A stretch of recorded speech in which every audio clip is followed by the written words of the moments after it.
I've been looking forward to this one. I'm really happy to have actor and producer Kirk Cameron on the program.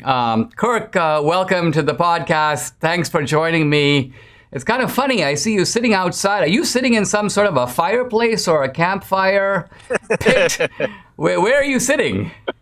I wish I was in Yosemite, California, but I'm actually just in my backyard. And yeah, I've got a fire pit in my backyard and an American flag. And this is where I've been spending the last 100 days live with tens of thousands of people for something called the American Campfire Revival.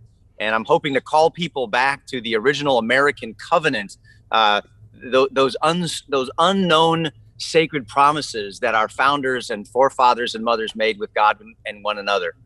I want to talk to you about that. I'm actually kind of chuckling as I see you because the last time we were together, this was now, I think, right before the election, if I'm not mistaken, in California in one of those mega churches. And there were all these pastors on the stage. And then you said, and now to do our concluding prayer, I'm going to call upon Dinesh, which totally took me kind of by surprise. Why did you choose me to do that?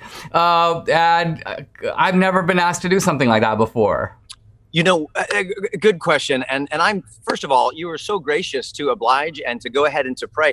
And for many of us, we've admired you. We admire your intellect. We admire your honesty. And what many people, I think, are not as familiar with is what a deep man of faith you are and the beautiful way in which I've heard you express it. And so while people are used to hearing pastors pray, they're professional religious people, and that would have been appropriate. I thought it was just refreshing to hear you speak in a category, in a lane that not as many people are familiar with. And I'll tell you what, the pastors in the room all went, "Whoa, my goodness!" Well, I feel like I just got schooled by Dinesh D'Souza on how to pray. That was beautiful and powerful. Well, I was very honored and moved to be able to do that. Let's talk about the covenant that you mentioned. We're 100 days or so into this Biden administration. Do you see this administration as sort of violating some sacred covenant? So say a word about what you mean by the idea of covenant. It's obviously a biblical or scriptural term.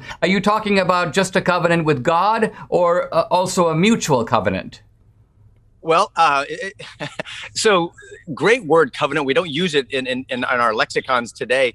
However, we think of the Bible, we think of the Abrahamic covenant, or we think of the covenant Moses made with God. And then, of course, we talk about the new covenant with Jesus. Well, when we make sacred promises with God or with one another, we can talk in terms of the marriage covenant, that sacred promise, or the family covenant where we covenant to raise and train up our children. We also have church covenants and civil government covenants, promises that are made and meant to be kept at all costs. Well, our founding fathers and mothers understood that it's this nature of sacred obligation and self-government that was absolutely necessary for a free society to flourish. And so what I've been doing is learning about this. I need to be a student who doesn't think he knows everything, who's not just going to turn on Fox News or CNN and get all my information there, but go back and talk to the people that actually built this place. And what you'll find is that they said faith and morality, character, virtue, self-government is absolutely essential. If we don't do the right thing from the heart because we want to, and we love our neighbor as ourselves, and we honor God with all of our heart, this whole freedom experiment's not going to work because people are going to just do the wrong thing and take advantage. So I've been calling people to pledge to renew what I'm calling the original American covenant. This is something that I made up, and tens of thousands of people have been signing it as a family, and it's affirming and dedicating and renewing and promising and committing to get back to those essential principles so that we can leave some freedom and prosperity for our children and our children's children. Now, isn't the idea of covenant, in a sense, dependent upon two people who presumably are people of honor, because when you make a pact like this, it's sort of a sacred pact, right? Yes. And it's also based upon the idea, well, Martin Luther King used the phrase, the beloved community. So the idea of a covenant is to create a community. And my question is, Is it the case that in the environment we're in today, the politics of division, people are being thrown off digital platforms, people are being fired for saying the wrong thing at their jobs, it seems like we are very far away even from the idea of being a community, let alone creating any kind of covenants? It almost seems like we have to be on our guard because the other side is sort of out to get us. Oh, my goodness. I mean,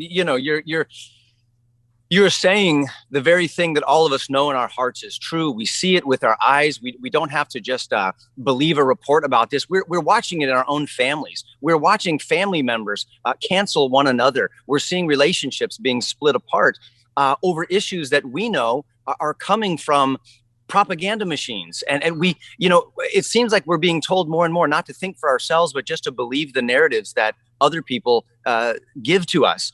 And so this idea of getting back to the one true source of information and fact, and the one lens through which we can look and see the truth from the lies, and that is the truth of God and the truth of His Word. This is the very essential ingredient for making our country work. And I have to start with in my own heart, right? I've learned from my forefathers and foremothers in this country that the solution is an inside-out solution.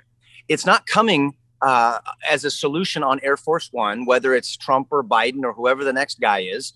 It's coming from the power of God first working in my heart and yours, and then it begins to gradually work its way out, kind of like the way leaven works its way through the whole lump of dough. It changes my heart, then the goodness of God changes my marriage, and then my marriage can change the environment of my home, and now we can begin to heavenize our communities and our nation and the whole world. That's the key, inside out. And that starts with covenanting with God and with one another to do the right thing. Let me ask you this. I mean, that's actually very touching, and I agree with everything you said. But it seems to me that this is the very opposite of the strategy that's being deployed against us. Yes. In other words, the strategy being deployed against us is from the top down. It's very powerful people in government, in the FBI, in the media, in the digital media, coordinating their efforts. So what makes you confident that a sort of bottom-up revival that is sort of one by one from the inside out, as you describe it, how is that going to somehow break this top-down monopoly that is trying to impose itself on us from above? Well, the reason that I have confidence that that is going to work is because that's the only way that it's ever worked in history, from what I understand. It's always a minority of people. It's not the masses, it's the few, it's the faithful, often persecuted, usually outnumbered, who then catch the attention of God, who then moves on their behalf and turns the tide. That was the case in nations all over the world, all throughout history. And in fact, it's been the case here in this nation. And we've seen a great awakening. We've seen a couple of great awakenings. And that's what I'm praying for, is revival. That's why I've got this shirt. I don't think we're getting out of this top-down totalitarian strategy apart from revival. That is life flowing back into the hearts of individuals. And this life comes from heaven when we turn our eyes to the one who gave us life and who came to purchase our freedom by laying down his life for you and me. When we come back in a moment with Kirk Cameron, we're going to talk more about this issue of revival in America. I also want to talk a little bit about the politics of Christianity, and I want to ask Kirk what movie projects he's working on now. We'll be right back.